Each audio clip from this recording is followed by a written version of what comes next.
आज हम हल करेंगे साइंस क्लास 6 यूनिट नंबर 1 की एक्सरसाइज सेलुलर ऑर्गेनिज्म।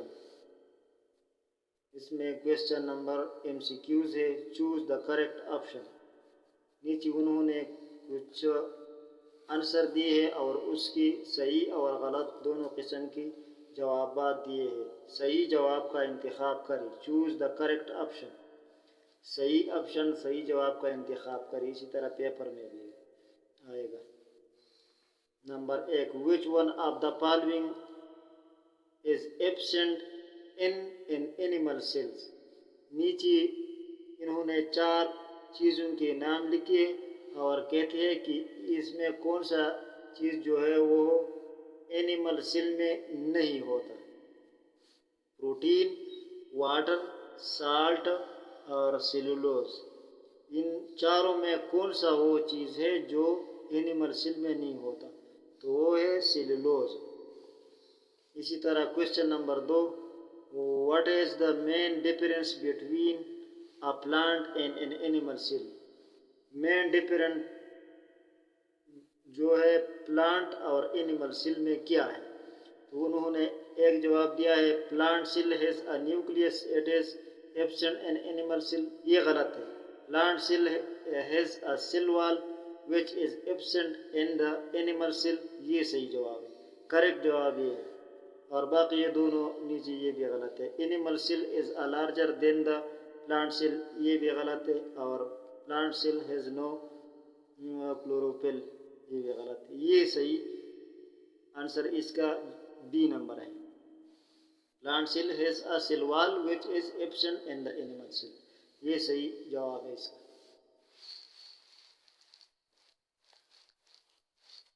इसी तरह question number 3, all plant cell do not contain chloroplast. A plant cell without chloroplast is.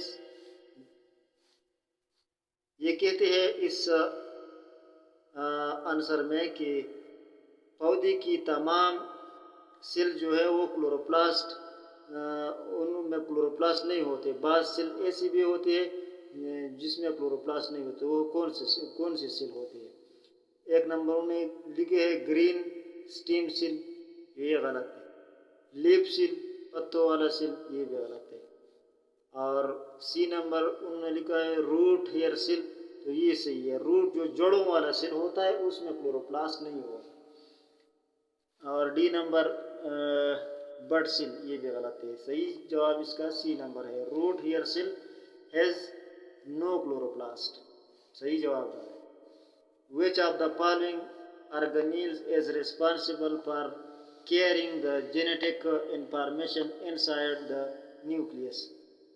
Nucleus के अंदर जेनेटिक इंफॉर्मेशन किस ऑर्गेनेल्स के ज़रिए जाता है, ट्रांसफ़र होता है? तो उन्होंने जवाब लिखा है chromosomes, cell membranes, ribosomes, vacuoles. इसमें है क्रोमोसोम। क्रोमोसोम जो है ये जेनेटिक इंफॉर्मेशन ट्रांसफ़र करता है और जेनेटिक इंफॉर्मेशन लेता है, ये यानी जिनसी इंफॉर्मेशन। क्वेश्चन नंबर 5 में है which one of the following trips sunlight energy for the process of photosynthesis. Which one of the following trips sunlight energy for the process of photosynthesis. Photosynthesis के लिए इनमें से कौन सा प्रोसेस है? वो क्लोरोफिल है। क्लोरोफिल के ज़रिए फोटोसिंथेसिस का प्रोसेस होता है सनलाइट के ज़रिए से, तो ये है क्लोरोफिल। इसने लिखा है साइटोप्लाज्म, वैक्यूल, सेलुलोज और क्लोरोफिल, तो इसका सही जवाब है D number, chlorophyll. Imagine if you had no bones, what would happen to you? आप फर्ज करें कि हम आपके जिस्म में हड्डियां न हो, तो आपको क्या, आप कैसा होते, फिर आपको क्या पेश आता? तो बस अगर हमारे जिस्म में हड्डियां न होती तो एक नरम, बस एक मंजाम सा होता। उन्होंने लिखा है जवाबात waste would increase in your blood blood waste जो है वो फालतू मादी वो इंक्रीज हो जाती, नहीं, गलत। Your food would not digest, आप जो खुराक खाती है अगर हड्डियाँ ना होती तो वो खुराक हजम नहीं होता, ये भी गलत। Your blood would have more carbon dioxide, आपके खून में कार्बन डाइऑक्साइड बढ़ जाता, ये भी गलत। हड्डियों के कार्बन डाइऑक्साइड के साथ ताल्लुक नहीं है। सही जवाब है यू वुड बी फ्लैपी, बस हम एक फ्लैपी, एक नरम मुलायम सा, एक मुंजामा सा होता बस। तो ये सही जवाब है डी नंबर।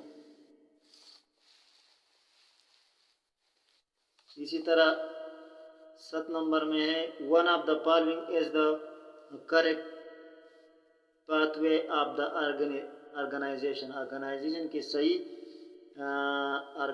का सही पाथवे जो है इन नीचे दी गई में से कौन सा है। तो उन्होंने लिखा है सेल, फिर उसके बाद अर्गन सिस्टम, उसके बाद अर्गन्स, उसके बाद टिश्यू, ये गलत पाथवे है। दूसरा लिखा है टिश्यू, फिर अर्गन्स, फिर सेल और फिर अर्गन सिस्टम, ये भी गलत है। Organ system, cell, organs, tissue, ये भी गलत है। डी नंबर सेल, फिर टिश्यू, फिर अर्गन्स, फिर अर्गन सिस्टम, ये सही है। फिर पहले सेल, जब बहुत सारे सेल इकट्ठे होते तो टिश्यू, टिश्यू इकट्ठे होते तो अर्गन्स, अर्गन इकट्ठे होते तो अर्गन सिस्टम बन जाता है, ये सही है। डी नंबर जवाब इसका सही है। 8 नंबर liver as a part of, liver जो है कलीजा, ये किस सिस्टम का हिस्सा है। डाइजेस्टिव सिस्टम और circulatory system, blood circulatory and respiratory system, सांस लेने की निज़ाम का हिस्सा है। नर्व सिस्टम, तो ये है डाइजेस्टिव सिस्टम का हिस्सा है। कलीजा जो है ये डाइजेस्टिव सिस्टम का हिस्सा है, जो इसमें एक नंबर ए नंबर जो है ये जवाब सही है। इसी तरह आगे हम देखते हैं 9 नंबर उन्होंने लिखे है which the structure control the function of a cell, कौन सा जो स्ट्रक्चर है इन नीचे दी गई में से जो एक सेल के तमाम फंक्शन को कंट्रोल करते हैं। साइटोप्लाज्म गलत, सेल मेम्ब्रेन गलत, न्यूक्लियस ये सही। Nucleus control the function of the cell, और डी नंबर बी गलत। 10 नंबर में है layers of plate cell that cover and protect plant part are group to form, वो लेयर प्लेट सेल की जो पौधे की जिस्म को कवर करता है और हिफाजत करता है, वो किस में होते हैं। एपिडर्मल टिश्यू, फोटोसिंथेटिक टिश्यू, ये क्या है स्पोर्टिंग टिश्यू, वेस्कुलर टिश्यू, तो ये वेस्कुलर टिश्यू भी गलत, फोटोसिंथेटिक टिश्यू भी गलत, सपोर्टिंग टिश्यू भी गलत। एपिडर्मल टिश्यू, ये एपिडर्मल टिश्यू के ग्रुप्स होते हैं जो पौधे को ढांपता है और उसकी हिफाजत करता है, तो इसमें एक नंबर जवाब सही है। अब नीचे उन्होंने दूसरा MCQs वाला क्वेश्चन दिया है ट्रू और फॉल्स। नीचे उन्होंने कुछ जुमले लिखे हैं, ये कहते हैं कि इसमें कुछ गलत है और कुछ सही है। Correct the statement if it is false, अगर जो जुमला गलत है तो उसको सही करें। उन्होंने लाइन दिया है, इस लाइन में सही तरीके से लिखी अगर गलत है। The muscles cover the body and they are example of animal tissue, muscle जो है ये जिस्म को कवर करता है और ये एनिमल टिश्यू की मिसाल है, तो ये गलत है। सही ये है epithelial tissue cover the body and they are example of the animal tissue. Epithelial tissue जो है जो चमड़ा होता है एनिमल टिश्यू का, एनिमल का जो चमड़ा होता है, जो काल होता है, वो एपिथेलियल टिश्यू से बना होता है। तो सही जवाब इसका है epithelial tissue cover the body and they are example of the animal tissue. दूसरा नंबर उन्होंने दिया है mitochondria is the power house of cell and provides energy to the cell. ये सही है, ये जुमला सही है। 3 नंबर उन्होंने दिया है tissues are a group of the organism with shared structure and function. Tissue जो है ये ऑर्गेनिज्म का ग्रुप होता है जो स्ट्रक्चर और फंक्शन में मुश्तरक होता है। ये गलत है, सही ये है tissue are a group of the similar cell.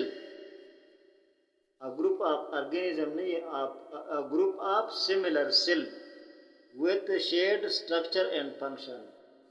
एक किस्म के स्ट्रक्चर और फंक्शन के सेल की ग्रुप को टिश्यू कहते हैं। तो ये सही जुमला ये है और ये उन्होंने जो लिखा ये गलत है। इसी तरह 4 नंबर में उन्होंने लिखा है the control unit of a cell is cytoplasm. ये गलत है। The control unit of a cell is nucleus। सही जुमला ये है the control unit of a cell is nucleus। इसी तरह 5 नंबर में उन्होंने जुमला दिया है nervous system provides support and protection to the organism। nervous system जो है जो सपोर्ट देता है और हिफाजत देता है, ये गलत है। skeletal system जो है ये जिस्म को सपोर्ट देता है। हम जो खड़े होते हैं और हमारा जिस्म जो स्ट्रक्चर है हमारा जिस्म का ये हड्डियों की क़ुव्वत से है। तो skeletal system provide support and protection to the organism. अब एक एमसीक्यूज उन्होंने ये भी दिया है, सी नंबर शॉर्ट क्वेश्चन है।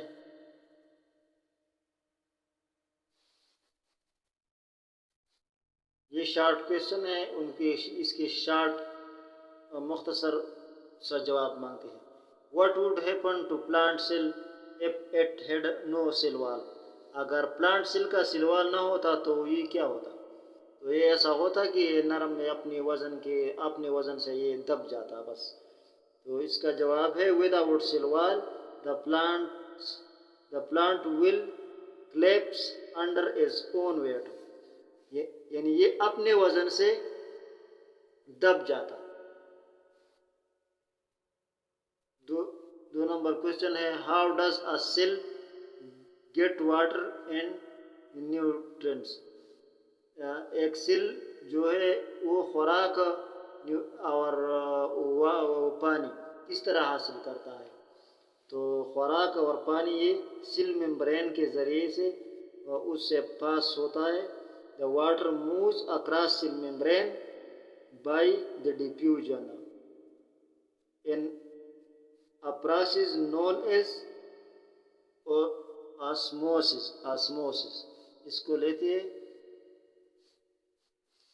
osmosis।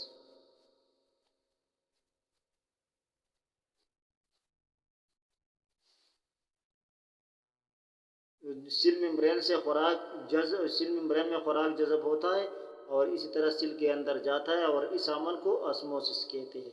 3 number do unicellular organism have tissue. Unicellular organism में टिश्यू होते हैं? तो उसमें टिश्यू नहीं होते, इसलिए वो यूनिसेलुलर होता है। अगर एक सेल का होता है तो उसमें टिश्यू कहाँ से आ गया? तो they have no tissue. Unicellular organism have no tissue. ये इसका जवाब है। व्हाट डज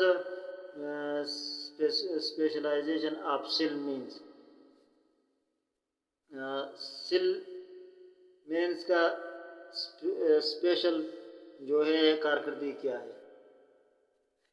तो specialisation of cell as a process by which generic cells change into specific cells due to the certain task within the body।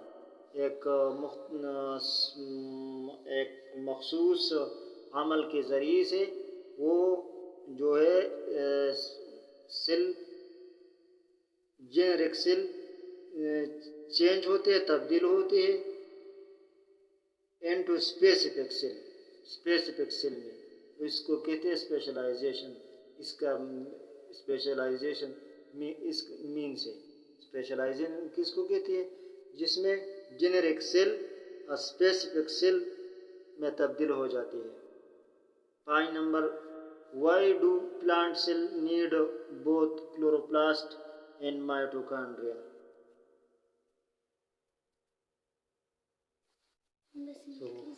Why do plant cell need, plant cell क्यों जरूरत होती है?